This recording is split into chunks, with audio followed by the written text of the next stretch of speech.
Hello, everybody. Welcome back to another episode of the Lunatics Radio Hour podcast, where we explore the history of horror. And the horror of history, right? I'm Abby Branker, sitting here with the one and only Alan Kudan. Hello.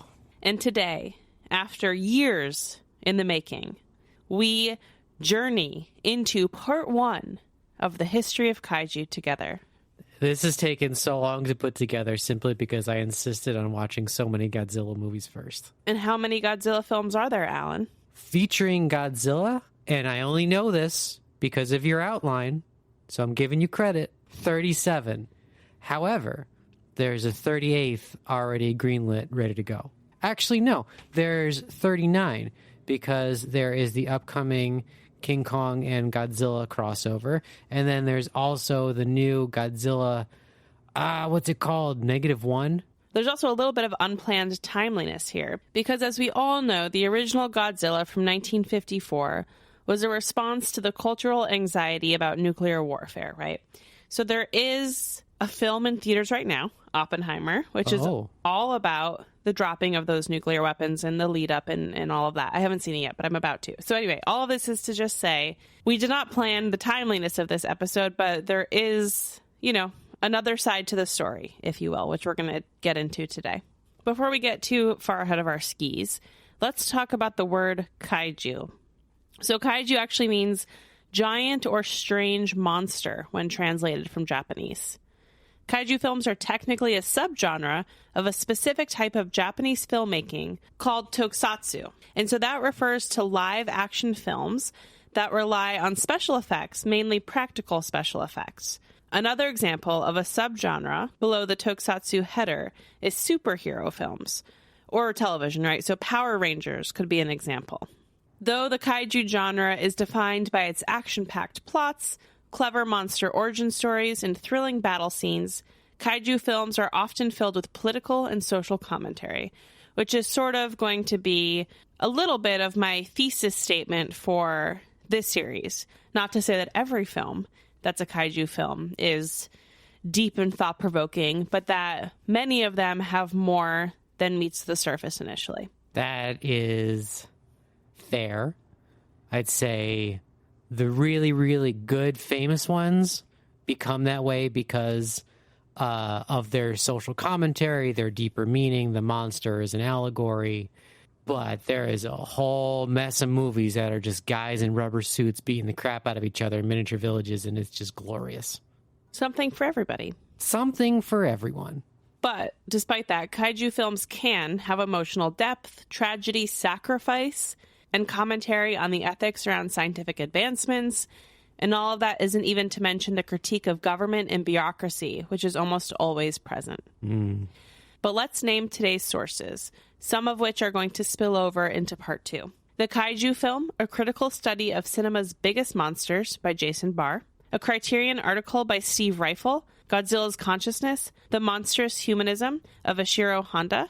An UNESCO.org article on the history of Kabuki theater. A Hollywood Reporter article by Ray Morton, Origin of Kong.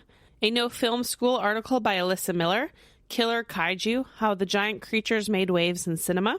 A Sideshow.com article by Shane Smith, A Complete Film History of Godzilla. CBR article by Jim Johnson, Cloverfield Monsters' Confirmed Origin is Actually Pretty Heartbreaking. Den of Geeks multi-part series on the history of Ultraman by Stephen Harber. Wikipedia, IMDb, and of course, many, many, many films and television series and video games played by all. Not to mention manga. Of course, kaiju films have a rich history, right? Which is why we're talking about them today. Yeah, the Godzilla franchise alone is 70-ish years old. The original use of the word kaiju referred to monsters and creatures from Japanese mythology. Early use of the word kaiju can actually be traced back to Classic of Mountains and Seas, which is a classic Chinese text. It's filled with Chinese mythology and fables. This is a Chinese book? Right, so an early use of the word kaiju can be traced back to this Chinese text. Huh, and then just phonetically it became Japanese? I don't know about that.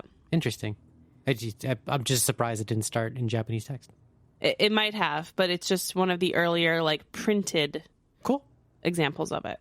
So when we think about kaiju creatures and monsters of film, that's not at all what the creatures and monsters of Japanese mythology look like, right? And I'm not trying to equate those two things.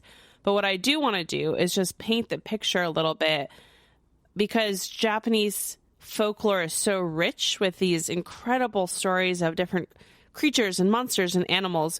So I want to pause and just give a few examples. Again, not that these translate to modern day kaiju in any way, but just to sort of set the scene of how some of the legends and folklore evolved in Japan. Sure. So one example is kitsune, which is also known as mythical foxes. They were believed to be shapeshifters, symbols of both good and evil, and even had elongated lifespans. A kappa is a water god, humanoid, but also seemingly resembles amphibians and reptiles. A creature that calls to mind our episodes both on mermaids and the history of the creature of the Black Lagoon, because in those episodes we found out that this belief in humanoid aquatic creatures kind of spans multiple cultures globally, which is really cool. Also, shikigami, or a ceremonial spirit thought to be members of society who had special powers. Again, this is only to name a few. There are many, many, many others, but just sort of to help illustrate the mythology in Japan, predating, of course, like the history of film. Of course.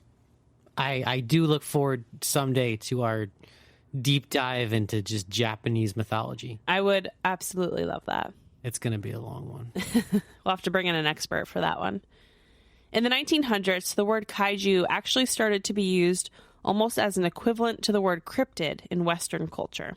That makes a lot of sense.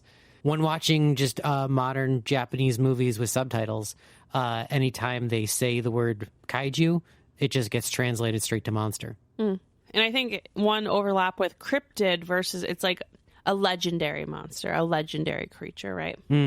So jumping ahead to film history.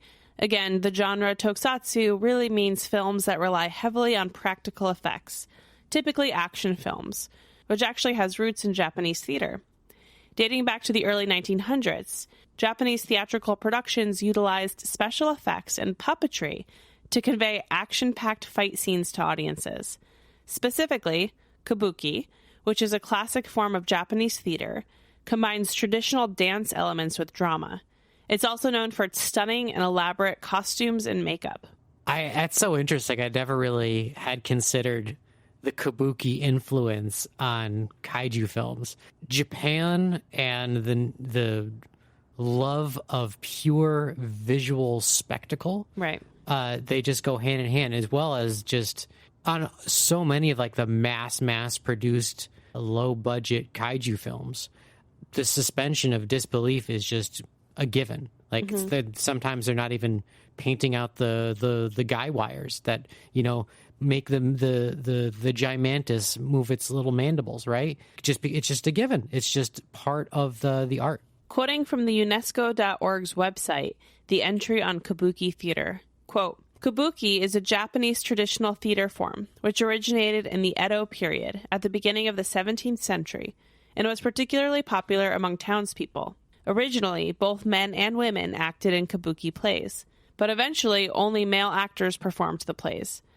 A tradition that has remained to the present day." Really? Kabuki plays are about historical events and moral conflict in relationships of the heart.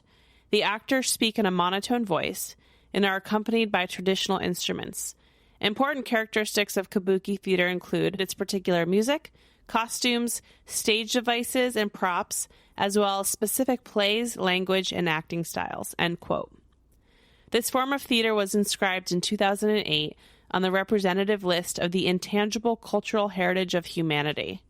Though, of course, kabuki and kaiju films are totally different mediums of artistic expression, but I do think it's important to see the relevance between the two. And as you put very eloquently, Alan, this sort of way of telling stories through very visually impressive and stunning mediums, right?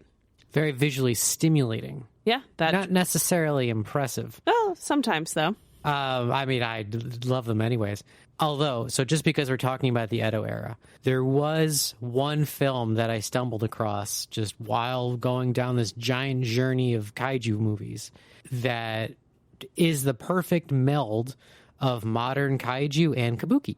And that was Howl from Beyond the Fog, which is a modern movie. It's from 2019. The movie itself is only 30 minutes long, but it's technically a feature because the rest of it is how they made it, because the entire thing is done with puppets.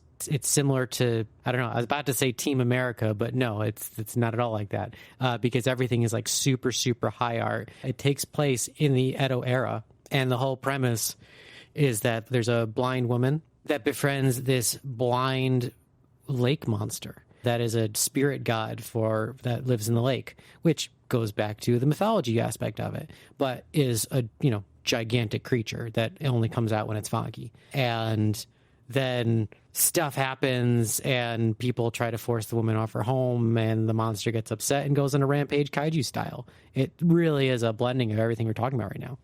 Yeah, it's interesting because the next thing I was going to talk about is something called bunraku, which is a very traditional form of Japanese puppet theater, which dates back to the 1600s in Osaka.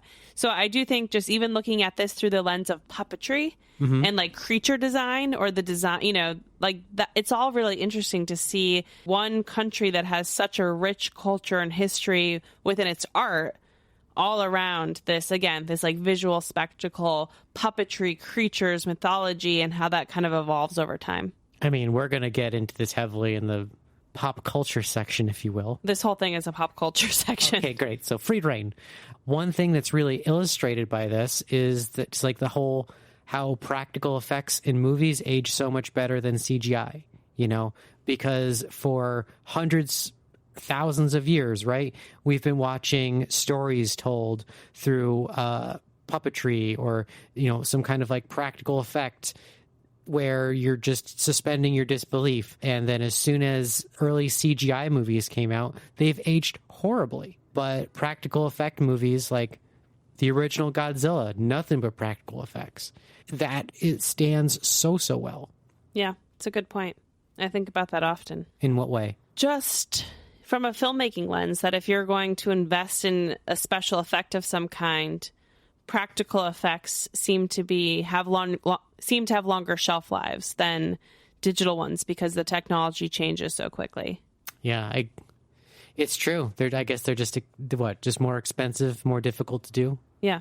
But not if you're doing puppets. Right. In the early to mid 1900s, we start to see the origins of tokusatsu film emerge in Japan. Shozo Makino is often called the founding father of the genre. It's important to note that Shozo wasn't only a trailblazer when it came to tokusatsu film. He was also one of the early and important directors of Japanese cinema itself, which proves the point of how culturally important this genre is, right? Sure. That the founding father of, one of the founding fathers, I'll say, of Japanese cinema overall is also one of the founding fathers of tokusatsu film, right? That's how culturally important it is. Shozo was born in Kyoto in the late 1800s. Quoting from his Wikipedia page, and bear with me on this one, quote, his mother ran a theater, and his association with movies began when the motion picture producer Inosuke Yokotoa of Yokotoa Shokai asked for his help in filming period films. Shozo discovered actor Matsunosuke Onoe working in an itinerant kabuki troupe and enlisted him into becoming Japan's first film star. He directed over 60 Matsunosuke films a year in the early 1910s. Most, if not all, short films. In addition to creating the unique genre of the Japanese period film, Makino also incorporated trick camera techniques and a myriad of other cinematic methods of expression into his films. In 1919, he founded the Mikado Company and began to produce educational films. He later founded an independent production company, and from 1923 continued as a director and a producer. End quote. Shozo inspired filmmaker Yoshiro Edamasa, who made the film Journey to the West in 1917. 1917? That's got to be what? That's got to be a silent film. Yeah, of course. Sound was 1927. Huh. A lot of this, again, we're talking about the founding of cinema in Japan, the very, very early films. I'm just trying to picture this. I read Journey to the West within the last year, and it's just like such a massive, grandiose story. To do that as a silent film, wow. Yeah. I would love to track this down. I'm sure we can find it. It's probably on Wikipedia. It's also, I will say, not incredibly unique to Japan that a lot of the first short early dabbles into cinema are genre pieces, right? Like a lot of the first short films overall are, even before sound, a lot of silent films are westerns, horror films, science fiction films, right? That's not like just, I want to just call that out. I know we're putting a lot of emphasis on the kind of the ties from kaiju all the way back, but we see that throughout cultures, to be fair. That is fair. In the first few years of the 1900s, a comic strip called Dreams of the Rarebit Fiend was released into the world from the mind of American cartoonist Winsor McCay. Dreams of the Rarebit Fiend? Rarebit Fiend. That's awesome. I think because this is public domain, I can post the video on social media to actually show everybody what I'm talking about. That's such a rock and roll title. I want to talk about the cartoon strip a little, even though it's kind of a side note, because I'm just really interested in it. So again, what year are we? Early 1900s. Okay, and I'm just, for some reason, I picture like the cartoon strip being a later invention. No? No. Huh. So every time there's a new cartoon strip, it's different, right? It's a different character. But the main character always has a terrible and upsetting dream after eating Welsh rarebit, which is apparently cheese on toast. Okay, cool. The ending of each comic strip is usually the character waking up, regretting eating of the rarebit because of the dreams that it caused, and kind of recouping from the chaos and terror that the dreams have brought down upon them. How many panels are these? Just a few. I've looked at some of them. What a story. In 1921, the comic strip was turned into a series of animated shorts, one of which, The Pet, involves an animal being taken in by a couple. This animal continues to grow as it consumes more and more, ending when it's the size of what we would consider now to be a kaiju. Ooh. The Pet is considered to be the earliest film of a monster or giant creature attacking a city. Again, this was not a Japanese kaiju film. It predates Godzilla. Godzilla is hands down the number one kaiju film, the first kaiju film. But this is just sort of an interesting predecessor that a lot of articles reference as the first giant creature attacking a city. On film. Correct. My one bit of history that I'm going to contribute, and I just wrote it down because I thought you'd be interested. Mm-hmm. I don't even know where this came from. I'm not giving any sources. Oh, good. But the very first kaiju story came from 1908, and it was called The Monster of Partridge Creek. Huh. Where I got that fact, I don't know. But What are you reading this from? I wrote it down on my list of Godzilla movies. Okay. That's all I got for you. But it's called The Monster of Partridge Creek, and it's from 1908. All right. I have its Wikipedia page up here. It's a story by a French writer. It was published in the Strand magazine. And apparently it is the story of a very large dinosaur at Partridge Creek in the Yukon, which is in Canada. The illustration of the monster looks very, very much like a T-Rex eating a deer. Yeah. Are you looking at the same thing? I'm looking at the same thing. That is a very apt description of the picture. Cool. Okay, well, I'm glad you mentioned it. I had no idea about this. The big takeaway of this entire episode is that the kaiju was invented in France. Revisionist History by Alan Kudan. I told you, I'm going to be throwing opinions left and right. You took the time to Google this. So we have to pause here before we go any further, Alan, to discuss the influence of King Kong on the development of the tokusatsu and kaiju genres. The first King Kong film debuted in 1933. King Kong was the brainchild of Marion C. Cooper, an American filmmaker and notably a pilot in the U.S. and Polish Air Forces. I say notably because you can start to see the correlation between films in this genre and military and political response and commentary, right? We kind of see the format of King Kong is somewhat similar to the format of a Godzilla film, right? Hypothetically. Not hypothetically. It's very similar. There's a Hollywood Reporter article that I'm going to reference a lot, which is wild because it's like this interview with a firsthand source. And a lot of this is quite bizarre, but it's history. And I'm going to link all the sources in the description so that you guys can read this article if you want to, because if you're interested in King Kong or in film history at all, read this article. Okay. According to the Hollywood Reporter article, Cooper had even been shot down several times, both in World War I and the Polish-Soviet War. And many times at bars. Even escaping from a prisoner of war camp. The article describes him as a colorful adventurer with an incredible history.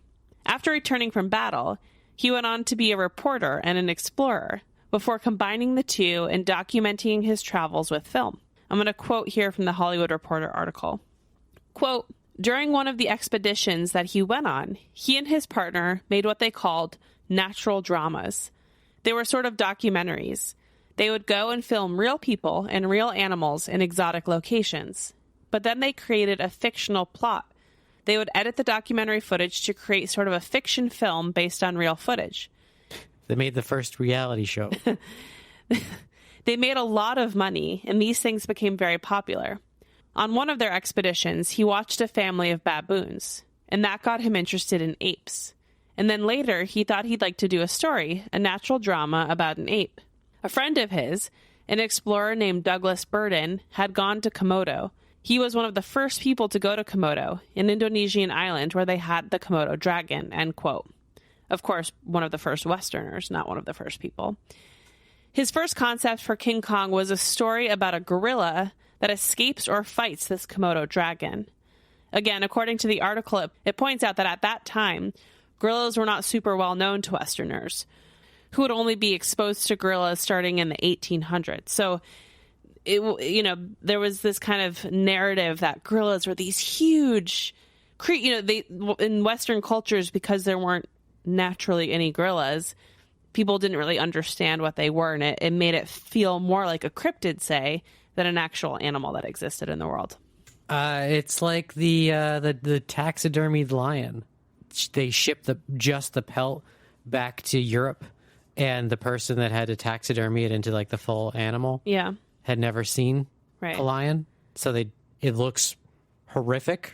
Oh wow! And like super super weird, because they had no idea what this creature was supposed to actually look like. That's wild. It's kind of like when we're putting dinosaur bones together today. Right. You're just using your best educational guess. For some reason, it's a hot button topic, debating whether King Kong is a kaiju or not. But to your point, if people didn't know what gorillas were, like, of course, this is just a crazy this is a monster. Right. And it's sort of interesting because people didn't know what gorillas were. This gave Cooper creative control and influence over this depiction, right? Because he could kind of take some liberties with it. He was also inspired by his friend who brought back a Komodo dragon and put it in the Central Park or the Bronx Zoo. They weren't sure which zoo, but a zoo in New York. And again, you can see the similarity there to the plot of King Kong. We just paused for a sec so that I could show Abby the taxidermied lion. The country that the pelt was shipped to was Sweden. All you have to do is type in taxidermy lion. The autofill will give you the rest. It's kind of cute. It sure. looks a lot less ferocious than a real lion does. Yes, because they gave him human teeth. It looks like a cartoon lion. So another inspiration was folklore around the idea of gorillas kidnapping women and bringing them into the jungle, which Cooper wanted to include. The final inspiration of note was a film called Creation. Cooper was struggling to get funding for his idea, especially during the Great Depression. He realized through watching the filmmaking process of Creation that he could use sound stages and animation and stop motion to make King Kong, instead of traveling to remote places and dealing with an actual gorilla. Oh my God. Can you imagine just that epiphany happening for the first time? Like, oh, wow. Cool. Okay, so we want to make a movie about space. This is going to be expensive.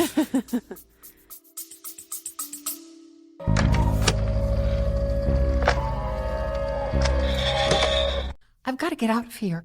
I don't think I can take much more of this. Things have got to be better someplace else. Like name one. You think things would be better out west because you haven't been there? It's got to be better than New York. You know, the best thing about New York, at least here, everybody gets to choose what kind of weird to be.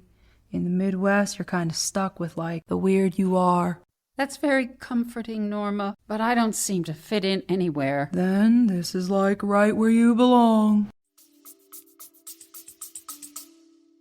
Fun fact, he made Kong 12 feet tall simply because he thought that that's how tall gorillas were. Wait, King Kong's only 12 feet tall? Yeah. That's it. But he, in the 1933 film, and he made him 12 feet because he thought that that was factually accurate. I just imagine being, I mean, it's been a while since I've 12 seen... feet is tall. That's over double your height. We have 12-foot ceilings. No, we don't. Stand up. You think two of you could stand up in here? No way. You kidding? I'm going to send a picture of how close Alan's head is to our ceiling. You think that another you could stand on your shoulder? No, those are... Okay, I stand corrected. How tall are our ceilings? 20 feet. How tall are they? No, they're 8 foot, which is pretty standard.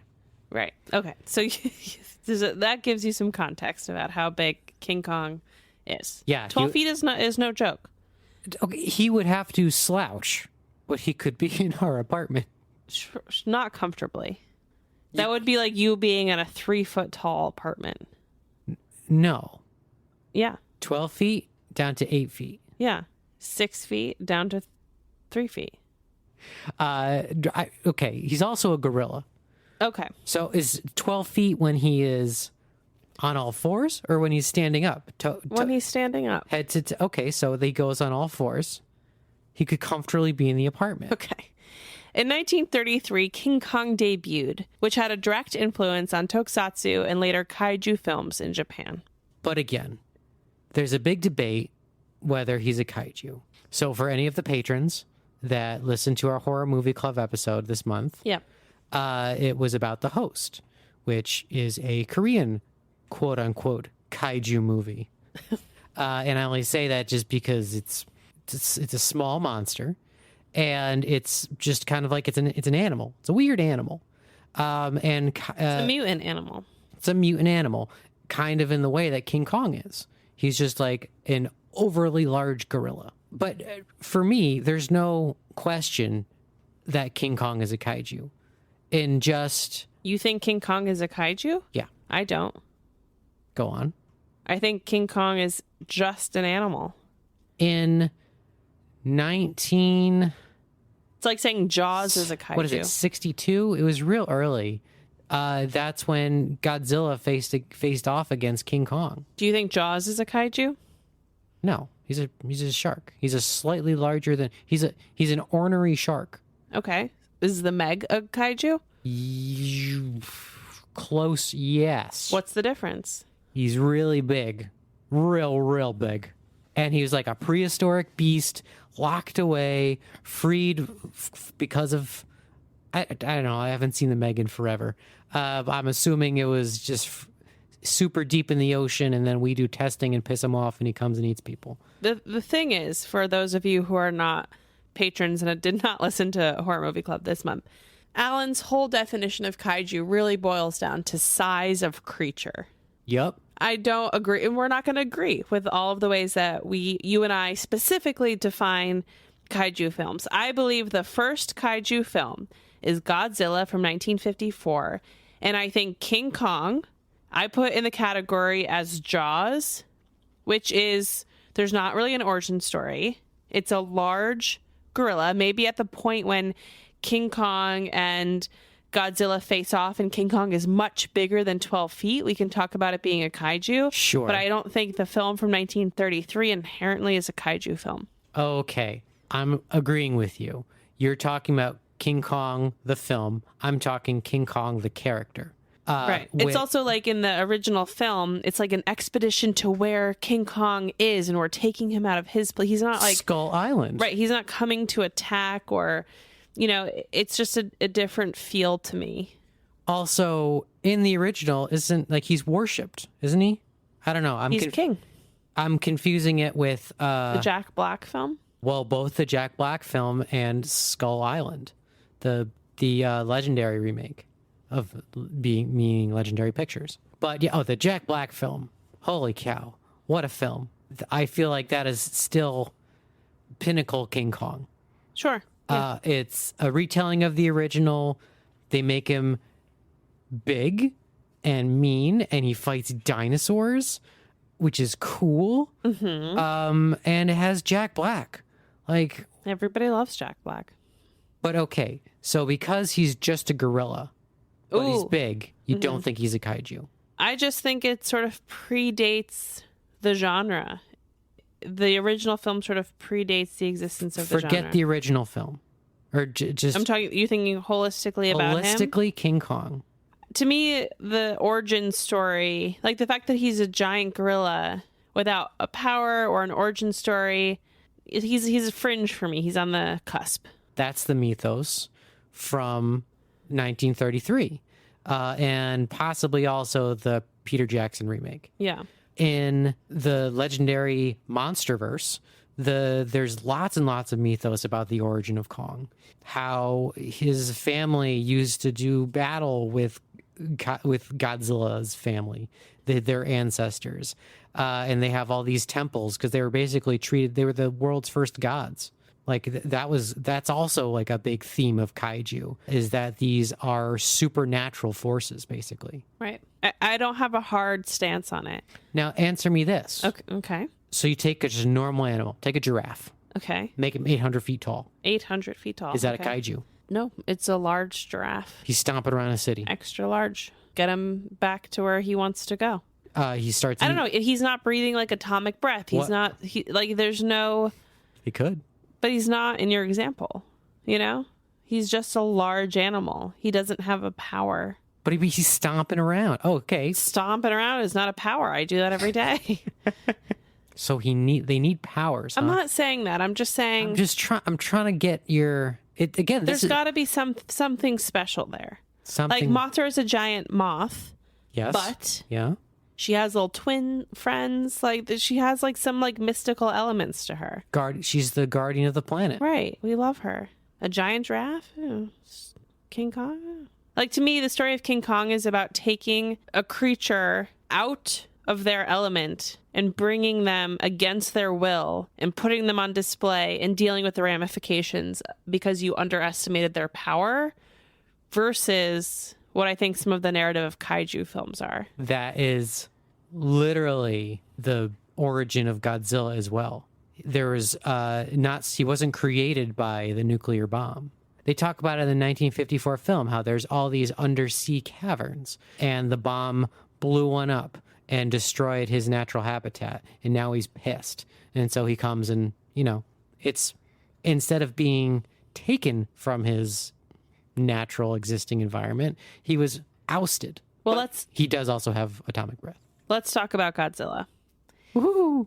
In 1954, Ishiro Honda introduced the world to Godzilla. This film went on to inspire 37 sequels and remakes, countless comic books, video games, books, and of course TV shows.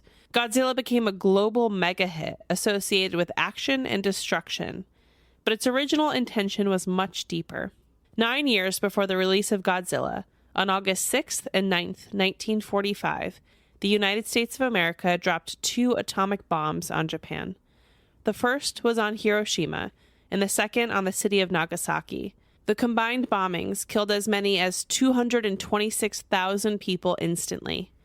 6 days later, Japan surrendered to the Allies, and only 2 weeks later, World War II was over. This incident remains the only time nuclear weapons were used during combat. The impact of these bombings on Japan can't be understated. The bombing in Hiroshima destroyed about 70% of the city's buildings. And this was, as we all know, an incredibly catastrophic and horrible event with lasting ramifications. Godzilla is a metaphor for nuclear weapons. There's another incident I want to talk about that happened just before the film came out, and that's the Lucky Dragon incident. The Lucky Dragon was a Japanese fishing boat that was contaminated by nuclear fallout from a U.S. nuclear test at Bikini Atoll in 1954. The crew endured symptoms from the exposure. All survived, with the exception of the chief radio man, who died some months later. This happened in March 1954. Quoting from the Sideshow.com article by Shane Smith, quote, meaning gorilla whale in Japanese, Gojira began life as an idea within the mind of Tomoyuki Tanaka, a film producer for Toho Company. Tanaka was flying over the ocean one day in 1954, and he wondered what would happen if a giant beast rose from the depths, a la Beast from 20,000 Fathoms, end quote. Which we haven't talked about yet. Mm-hmm. Which the Beast from 20,000 Fathoms, does that predate? What year is that? Does that predate King Kong? It's old. Okay, I got my story straight here, thanks to good old Wikipedia. The Beast from 20,000 Fathoms is from 1953, and it's an American film. It is based on a short story called The Foghorn, and which has a very iconic scene with a lighthouse being destroyed by this giant beast. And this giant beast is a Rhedosaurus, which is a type of dinosaur, and it was released from frozen hibernation by an atomic bomb being tested in the Arctic Circle. I just want to say that The Foghorn was actually written by Ray Bradbury, who's come up on this podcast many times before. He's very famous. This sounds just like Godzilla, and actually, I guess that's no secret, how this was a direct inspiration for the idea for Godzilla. Right. Same, you have kind of an era with these sorts of films coming out. Yeah, it's just wild that this came out only 1 year previously. Yeah. Godzilla went through a few different aesthetic versions before filmmakers settled on his look, including a giant octopus and a creature with a mushroom cloud for a head. What? Which would have been very on the nose. When the director decided to move forward with the project, he knew it was a risky career move. He wanted to make sure the crew was on board fully. If anyone had any doubts about the project, he asked them to step down before production started. Yeah, I can see how this would be a very sensitive film to make.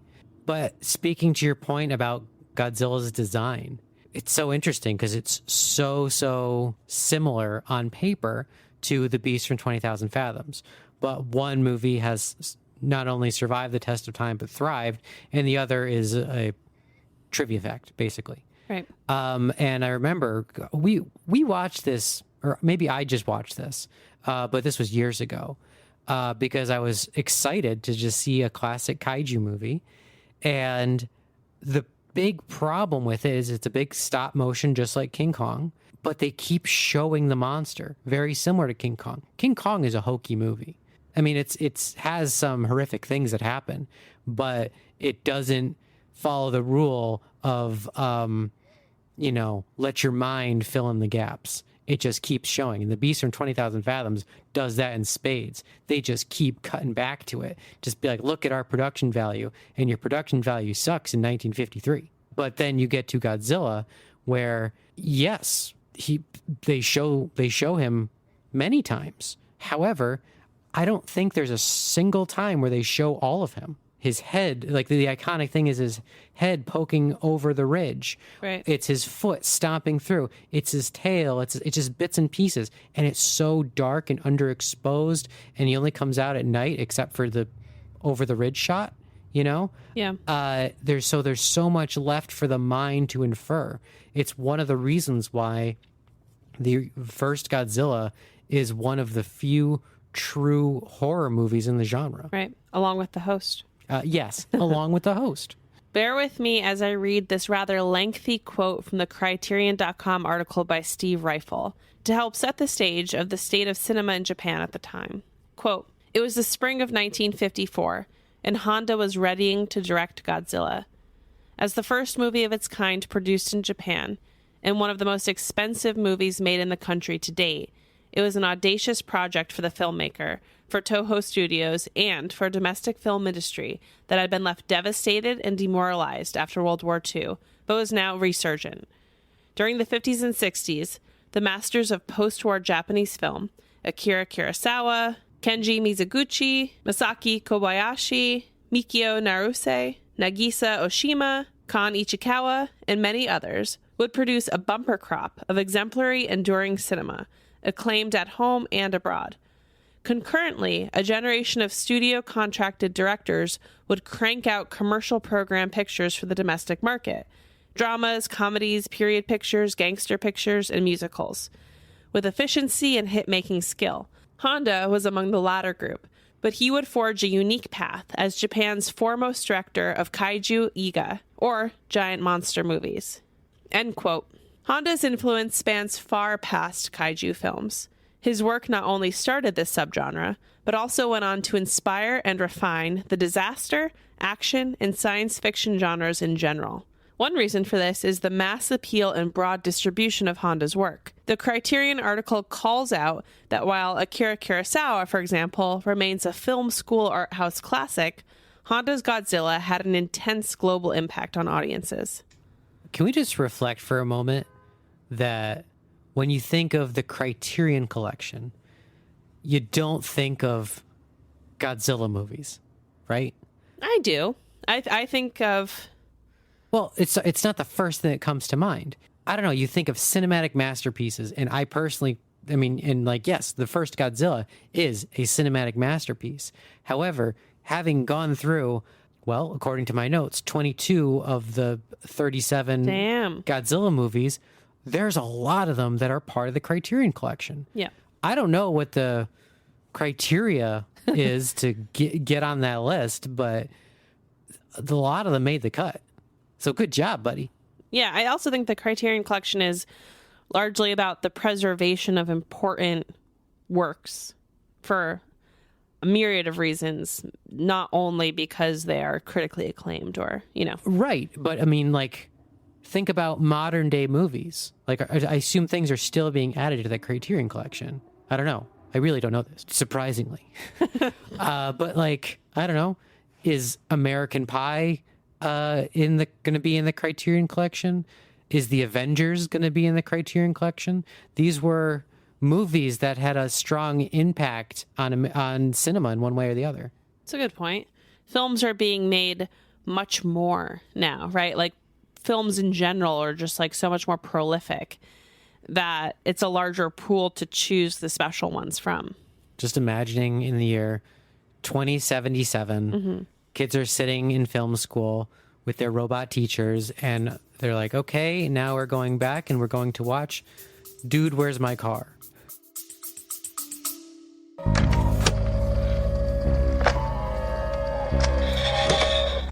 Hey there, nerds. Got a great new episode this week on History Nerds United with author Susan Casey and her book, The Underworld, Journeys to the Depths of the Ocean. We talk about the history of deep sea exploration, the weird things that you would find at the bottom of the sea, and the Ocean Gate disaster, which Susan has some serious insight on. Most importantly, we talk about how amazing this book is. I hope you'll come find us on your favorite pod app under History Nerds United and take a listen.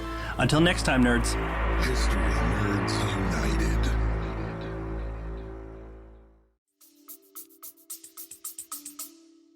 Man, I really hope I'm alive in 2077. It'd be interesting. One more quote from Ryfle's Criterion article. Quote, "But it all started with Honda's sober-minded approach to the original Godzilla. Other directors had begged off the project, believing it was ridiculous and that it would likely end up as a laughingstock. But to Honda, this was no joke. Working with the special effects genius Eiji Tsuburaya, who devised the genre's signature combination of suitmation, a man-in-suit monster, and precisely constructed miniature sets, Honda created a monochrome masterpiece of sci-fi horror punctuated by extensive destruction sequences that elicited real-life fears of nuclear terror, images of Tokyo smoldering in the wake of the monster, or irradiated civilians setting off Geiger counters, and of the Japanese military overmatched by the seemingly indestructible foe, helped turn Honda's entertainment spectacle into a cautionary tale about the atomic power that had not long ago been unleashed at Hiroshima and Nagasaki." End quote. I also want to say that, I haven't seen all of the Godzillas, but I have seen the majority. The very first one is the only time that I can think of where you see Godzilla use his atomic breath on people directly. There's just people, not military personnel in tanks or jets or anything like that, or, firing back, just people on the street terrified for their lives, and they just get burned to death. And it's terrifying. And it's, again, this is a movie from 1954. This shouldn't be that scary with the effects. And it makes you really unsettled. And a lot of that obviously has to do with the overt correlations between the devastation of the atomic bombs and this film, right? Oh, yeah. I mean, it's just talk about playing into relevant fears. There's something they say in the movie. There's characters, they're on a train. Air sirens are going off because Godzilla, who's already been identified, like the air sirens are going off, which means evacuate. And one of the characters says, like, oh, geez, I barely escaped Nagasaki. Then we had to deal with the irradiated tuna. Now this, I'm so over evacuating. And just like, I thought, wow, not like, first off, that's dialogue that you probably wouldn't be able to write today. Right. But instead, these are real life problems outside of Godzilla, of course, that people actually had to deal with in your day-to-day life. Well, the interesting thing that maybe is my ignorance, but researching this, I found out a lot of information about the bombings of Japan, which I hadn't realized or I had forgotten over the years. And one of those things was that leading up to the drop of the bombs, and I'm not saying that this justifies anything, but leading up to the drop of the bombs, the U.S. handed out leaflets, like from planes. Like they showered Japan with leaflets, warning them about bombings and things like that. And it became very political, right? Where if you were caught with a leaflet at a certain point, you were in trouble with the Japanese government and on and on. But the really interesting thing there is, like, imagine living in a constant state of fear. You're being told from leaflets that are raining from the sky that you're going to be bombed.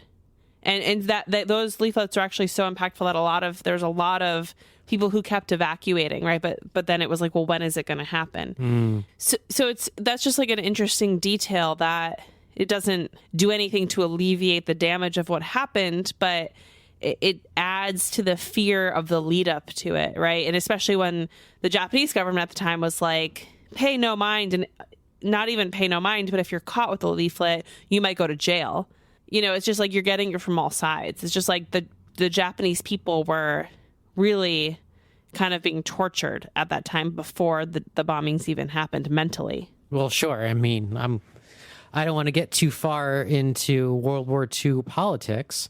You know, this also comes down to population control. You can't let your populace be afraid of the enemy because you need morale high. So you start imposing very strict penalties for even possessing propaganda. Yeah. In this case, I mean, it is propaganda in a way, but it's not, you know, a warning. It's a promise. It's, hey, this city is going to blow up. Right. GTFO. All I know is I didn't watch 1954 Godzilla until I was in film school. Had no desire to watch a black and white hokey monster movie. That's when I watched it too, in film school. Well, there's a good reason. You know, having seen, at least having an idea of like what old school monster movies were like. They look hokey. They're laughable. I had seen King Kong previously, and it's like stupid, you know? It's not scary. Well, it's from 1933, you know, we're a different audience. Right, but still, you know, that was my idea. And then I watched Godzilla, and it was horrifying. What makes 1954 Godzilla so impactful compared to so many other kaiju films is it focuses on the average person. Right. Yes, there's the plot with the military trying to come up with a solution to deal with this, but there's so many scenes of just the average Joe in their home and a giant foot stomps it and they lose a loved one. Yeah. And like, wow, it's so relatable, which is weird because it's a giant atomic lizard. How is that relatable? Watch it. I mean, I also think it's a good note that people of our age, our generation, our first experience with Godzilla was not probably the original film from 1954. There was the film from 1998. There was animated series. There was other ways that we would have intersected with Godzilla without understanding the cultural importance of it, right? With it just being sort of this action monster creature.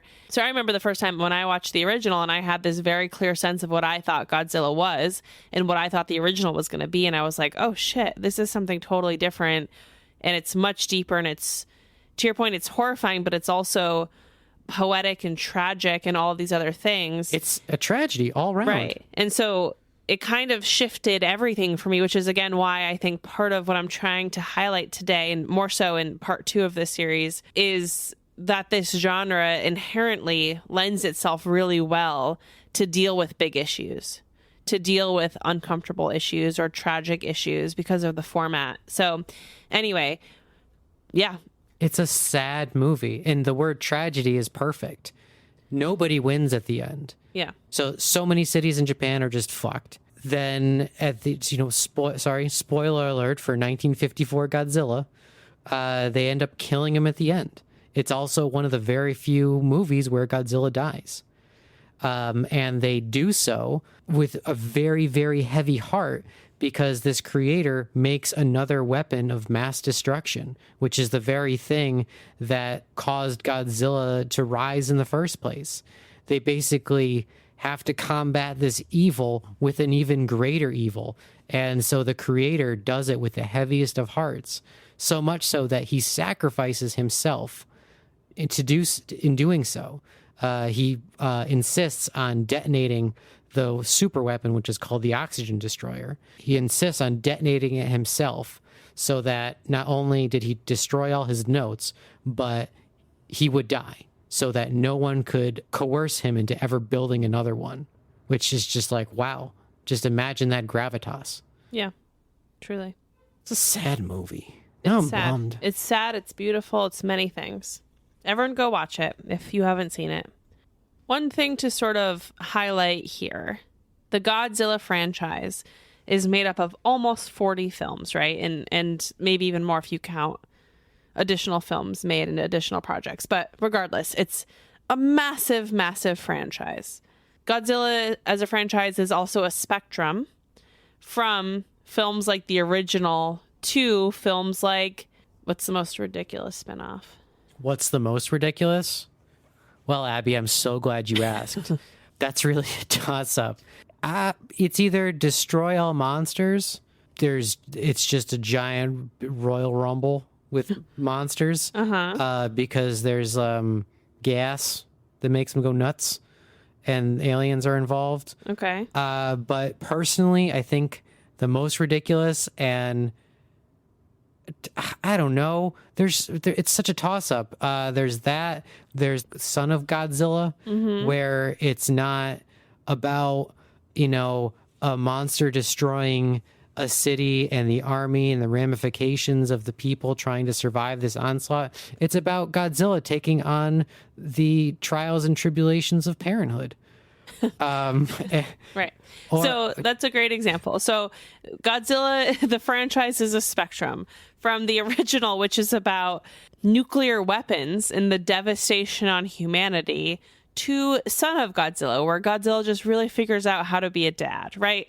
And everything in between. So we're breaking up this series into parts for many reasons, but one of the reasons is that part 2, next time, it's going to be quite campy for the most part. There's some stuff we're going to get into, but quite campy, quite lighthearted, action-packed, fun-filled, over-the-top, jump the sharky. But we kind of wanted to isolate that a little bit from kind of some of the heaviness and importance of the topics that we discussed today. Yeah, absolutely. Like, I realized that just after the last movie that I watched in preparation for this was the original Godzilla, just to kind of like bring it all back, which I've seen many times. Sure. But just, after watching hours and hours of Godzilla through the ages to go and just reconnect with the roots, and you're like, oh, damn. Yeah. This is a heavy movie. Yeah. Yeah. No flying karate kicks here. That was a reference to Godzilla versus Megalon. Okay, so Alan, I have a question for you before we let everybody go today, which is, next time, we're going to come back. We are going to be talking about the Godzilla franchise. We're going to be talking about Ultraman. We're going to be talking about Gamera. We're going to be talking about The Host and Cloverfield and all different types of modern kaiju films. Power Rangers.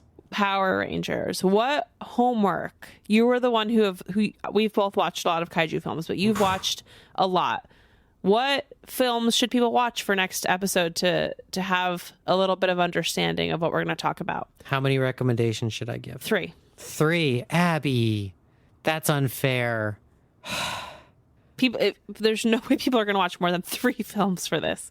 I really should give you one from Godzilla, one from Gamera, and one from Ultraman. If you so wish.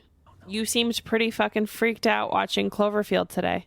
Okay, so I'm just going to assume that you've already seen the original Godzilla, because that's not going to be talked about. Oh, it will be talked about in part 2. I'm never going to not talk about it. First, Shin Godzilla from 2016. Absolutely. One of my absolute freaking favorites. So Shin just meaning new. It's a yet another reboot of the Godzilla franchise.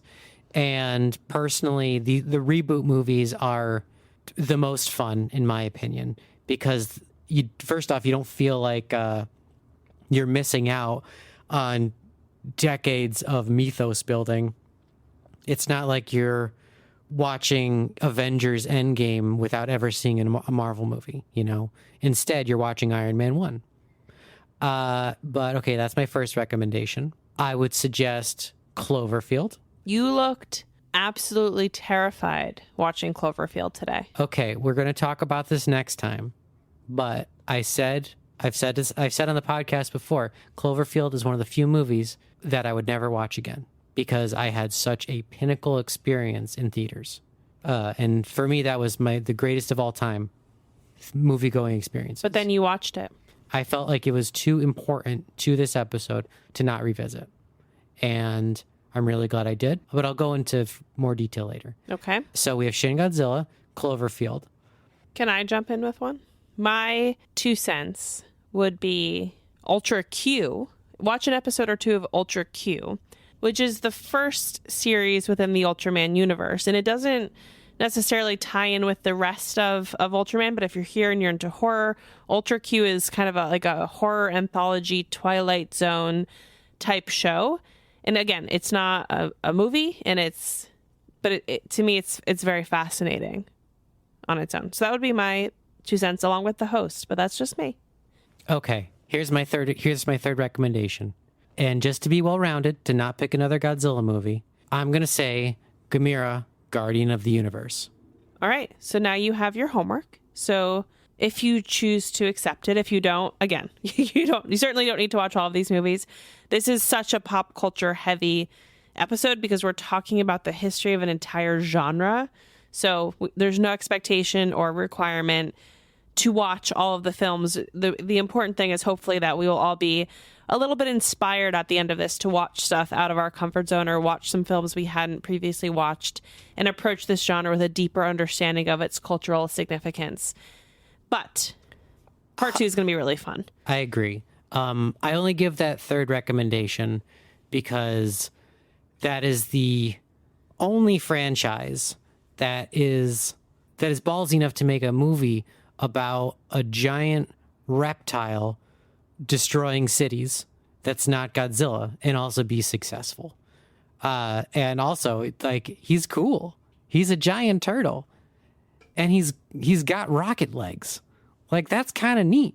Also, if you're not aware of Mothra, I would say become aware of Mothra before part 2. Mothra's fun. Mothra is my religion. Why is Mothra so cool? Why is Mothra so liked? It's really hard to put a finger on it. More to discuss next time. Sure. All right, we're just going to wrap it up there. We're going to go watch more movies. Thank you guys so much. And actually, as a fun surprise, we do have some brand new Kaiju themed merch in our merch shop. So if you head to lunaticsproject.com, click on merch at the top of the page, you'll be taken to our merch shop and you will see our really fun kaiju design by our friend Olive.Inc. So go check that out if you're looking for some fun and nerdy summer apparel. And otherwise, We will be talking a lot about kaiju over on Patreon and on our Discord, all of which is linked below. And we'll see you in a few weeks. Thanks, everybody. Bye. Bye.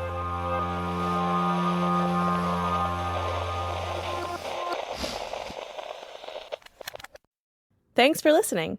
If you'd like some bonus content, consider supporting us on Patreon to access our patron-exclusive podcast, Horror Movie Club. Also, head to lunaticsproject.com to check out our spooky merch and apparel. You can find us at Lunatics Project on Twitter and TikTok, and The Lunatics Project on Instagram and YouTube, where you'll find our short horror films, cemetery tours, and so much more. And please rate and review. A little feedback goes a long way to help us grow and get more content out there. Our cover art is by Pilar Kep, and musical bumpers are by Michaela Papa and Jordan Moser.